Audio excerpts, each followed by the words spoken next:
पहिल्या टप्प्यात प्रचार वेगानं सुरू आहे, तुमच्याकडे गडचिरोलीची जबाबदारी आहे, काय परिस्थिती आहे, काय सांगाल?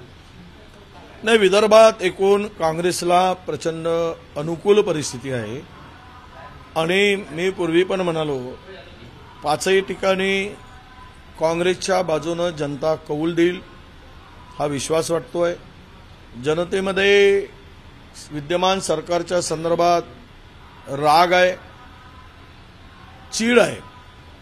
ज्या पद्धतीनं तानाशाही पद्धतीनं हुकुमशाही पद्धतीनं हे सरकार काम करत आहे, त्यामुळे लोकांना भीती वाटते आहे की आपण स्वतंत्र भारताचे उद्या गुलाम असू, ही भीती लोकांच्या मनामध्ये फार मोठ्या प्रमाणामध्ये गेलेली आहे आणि त्यामुळेच जनता ठरवलेली आहे जनतेने की यावेळेस भारतीय जनता पक्षाला सत्तेबाहेर काढायचं। अमृत नोनी आर्थो प्लस ये एक प्रूवन फॉर्मूला है। इसमें मौजूद नोनी फल के गुण और आयुर्वेदिक जड़ी बूटियां शरीर को जरूरी पोषक तत्व देने के साथ साथ हड्डियों और जोड़ों के घिसने, उनमें होने वाले सूजन और दर्द को रोकने में मदद करता है। दर्द मुक्त जीवन के लिए अमृत नोनी आर्थो प्लस। आणि म्हणूनच पूर्ण विदर्भामध्ये गडचिरोली तर आम्ही जिंकूच, कारण गडचिरोलीचा उमेदवारांना निगेटिव्ह वातावरण होतं, त्यामुळे त्यांना दुसरा पर्याय शोधण्याचा प्रयत्न केला पण मिळाला नाही। त्यामुळे तिथले उमेदवार हे पडणारच असं गृहीत धरून ती उमेदवारी दिली गेली आणि आमचे किरसान नेते विरुद्ध उभे आहेत आणि 100% डॉक्टर नामदेव किरसान त्या ठिकाणी निवडून येतील असा मला पूर्णतः विश्वास आहे। चंद्रपूरला काल प्रतिभा धानोरकर तुम्हाला येऊन भेटून गेलेले आहे, गेल्या काही दिवसात त्यांनी टीकाही केली होती, काय चर्चा झाली? तुम्ही प्रचारात सहभागी होणार आहात का? नाही, मी पक्षाचा कार्यकर्ता आहे, शिपाई आहे आणि मी तसेही जाणार होतो, भेटल्या नसत्या तरी जाणार होतो।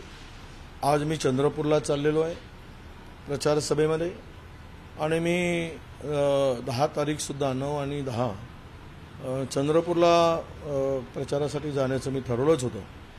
जिथे पक्षाचा उमेदवार आहे तिथे मी जाणार, प्रचार करणार, कारण पक्षाचा कार्यकर्ता नेता म्हणून माझी ती जबाबदारी आहे।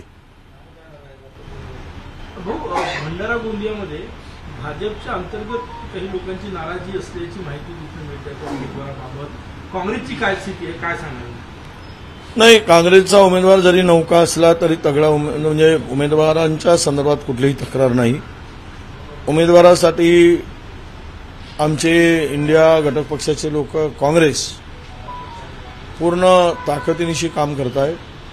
तुम्हाला गोंदिया भंडाऱ्याचा निकाल हा चमत्कारिक निकाल दिसेल हा मला विश्वास आहे। राहुल गांधींची सभा तिथे होणार आहे, पहिली सभा जी आहे विदर्भातील ती भंडारा गोंदियामध्ये होणार आहे का? नाही, सभेची तयारी साकोलीला होते आहे।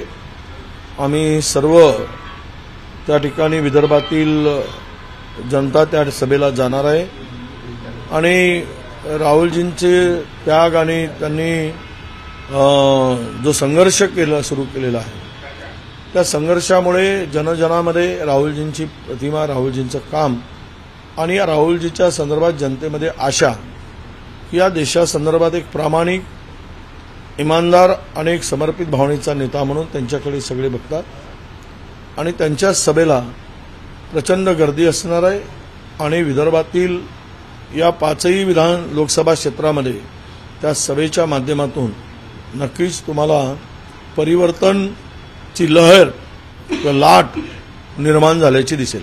सांगलीच्या जागेचा तिढा अजून संजय राऊत म्हणतात की काँग्रेसचे नेते सांगलीतील नाराज कार्यकर्त्यांची समजूत काढतील, ती जागा आमचीच आहे दौऱ्यावर नाही। आता तो वादविवादाचा प्रश्न फार काही आता वाढवण्याची गरज नाही आणि दोनही पक्षांनी आपापली भूमिका मांडलेली आहे। ती जागा कोणाची हा विषयच नाही, ती जागा मुळात सुरुवातीपासून काँग्रेसची होती। त्यांनी काही दावा सांगताना आम्ही कोल्हापूर सोडली, मग आम्ही सांगली घेतो आहोत वगैरे, तर या सगळ्या वादामध्ये आम्हाला फार काही ताणून घ्यायचं नाही। जो निर्णय होईल, हायकमान घेतील, त्या निर्णयाला मान्य राहून आम्ही सर्व महाराष्ट्रातील आणि सांगलीतील नेते काम करतील। भिवंडीची जागा अशाच पद्धतीने काँग्रेसची होती, ते कुठेतरी राष्ट्रवादीला गेली, यामुळे नाराजी असल्याची चर्चा सध्या कार्यकर्त्यांमध्ये पाहणार। असं आहे की नाराजी कार्यकर्त्याची असणारच, स्वाभाविक आहे. परंपरागत जागा ज्यावेळेस